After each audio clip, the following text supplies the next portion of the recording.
I once designed a little logo for myself. I'll probably fade it in when I'm editing this video. And the logo represents the earth enveloped by a heart shape, and that heart is heaven. The heart shape is heaven. And at the bottom of the diagram is a point where heaven almost touches the earth. At the top of the diagram is the point where heaven actually touches the earth, and there's some symbolic rays shooting out at this point. And I sometimes feel as I sit down, usually in the morning, as I prepare myself to record a video, it's like I'm entering into this point where heaven touches the earth and the rays come out. There's something special about it. I don't usually know what's going to happen or what I'm going to say. I'll have a look at the verses sometime before and make sure something clicks with them, and make sure that I feel okay with the verse. And I might think about what I'm going to say. But most of the time there's a large element of spontaneity. Anyway, this is all in keeping with what I spoke of last time, which was the divine eye. The divine eye.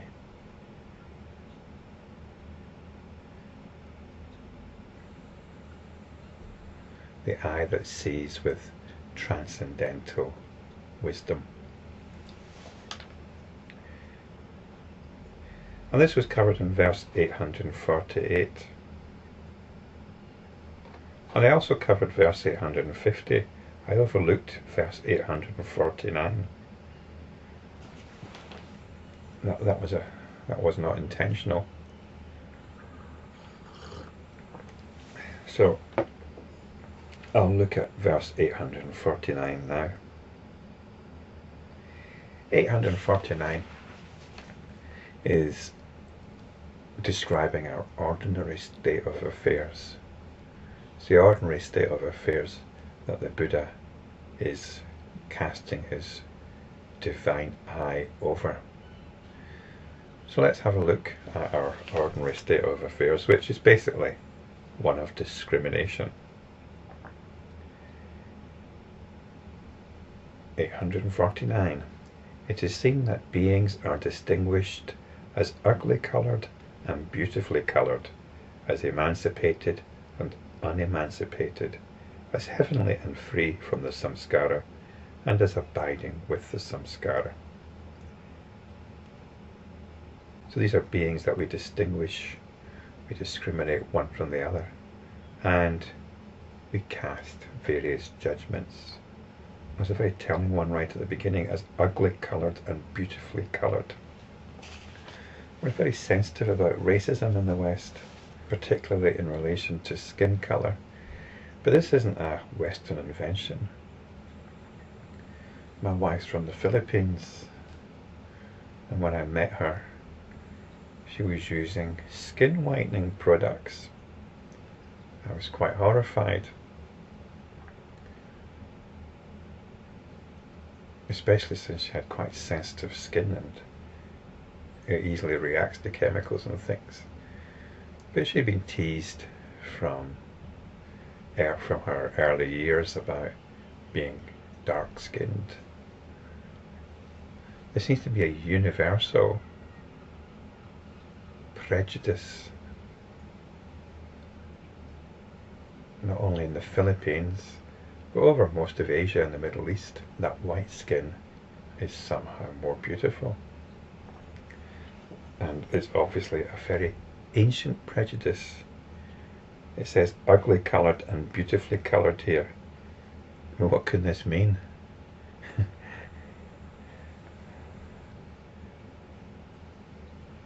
Ugly coloured would be dark skinned, and beautifully coloured fair-skinned. But maybe this isn't always so. Maybe there are some cultures where black skin is seen as beautiful. And it obviously is beautiful, can be beautiful. The idea that skin colour is a thing of beauty is a cultural prejudice. So this is one of the things we get caught up in. And if we're a bit more spiritual, or if we regard ourselves as a bit more spiritual, and we go beyond such superficial discriminations, we might be interested in whether somebody is emancipated or un-emancipated. Well, this should be more of a concern. Is somebody emancipated or un-emancipated? But really now what we should be looking at is applying this discrimination to ourselves. Perhaps we're emancipated in some ways, but not emancipated in others. And this emancipation isn't necessarily just a spiritual thing. It could be political emancipation, social emancipation, and so on. So this is something which can involve us as well. Now finally we get to the pure spiritual discrimination of whether we're free from the samskara or abiding with the samskara. And the samskara are our sensibilities. This is what we really need to examine in ourselves.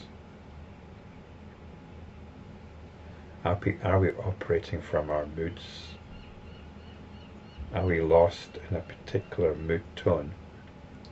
Or are we free from our sensibilities? This is a question that we ask ourselves as enlightenment practitioners.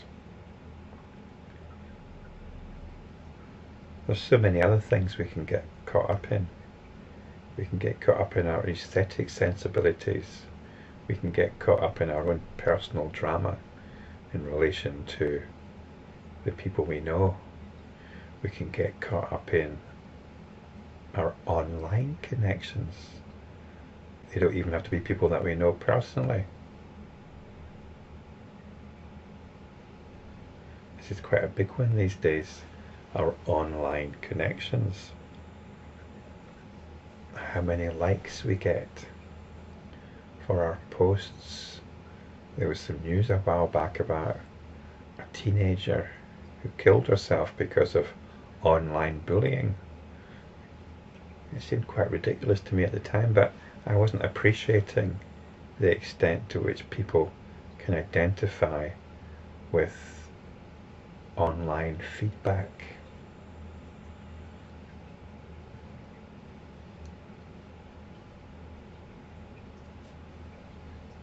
But I can see how our online life is a strong map, an accurate map of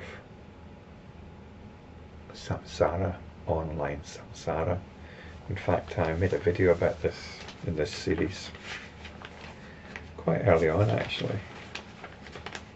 Video 9 was on cyber samsara. So this is what we look at. We're looking at whether we're caught up with our own sensibilities or whether we're not. And it's quite easy to tell. If we're not successfully practicing, then we're caught up in our sensibilities. We have forgotten the awareness that we're operating from.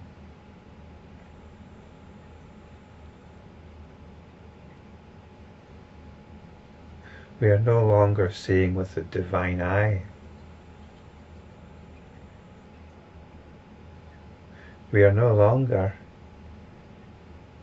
engaging with this wonderful opportunity to explore unconditional joy. This is the opportunity we have. The opportunity to explore unconditional joy. Instead we get caught up with how many likes our recent status update got.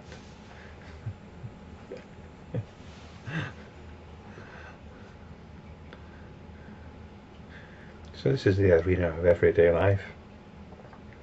I've noticed in myself, I don't know whether it's a new thing or it's just something which is coming to prominence, how sensitive I am to any kind of criticism.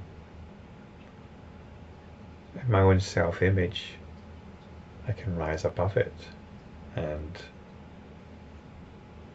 roll with it. But actually, when I mentioned this story of the teenager who committed suicide because of online bullying, I can see how that can happen. If you're very sensitive to criticism. And I don't know whether this is just something in me that surfaced as part of the ongoing challenge or it's a new thing. But I'm quite surprised at this. It's just something to observe again.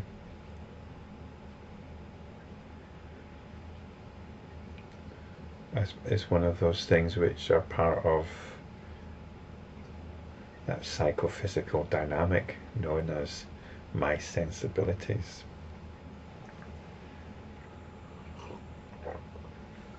So this is what abiding with the samskara means, and we have the alternative as enlightenment practitioners as being heavenly and free from the samskara. What a delightful expression, heavenly and free from the samskara. And it's something that we can realize. It is something that we can know. And I hope there's at least a glimpse of this as you listen to some of these videos.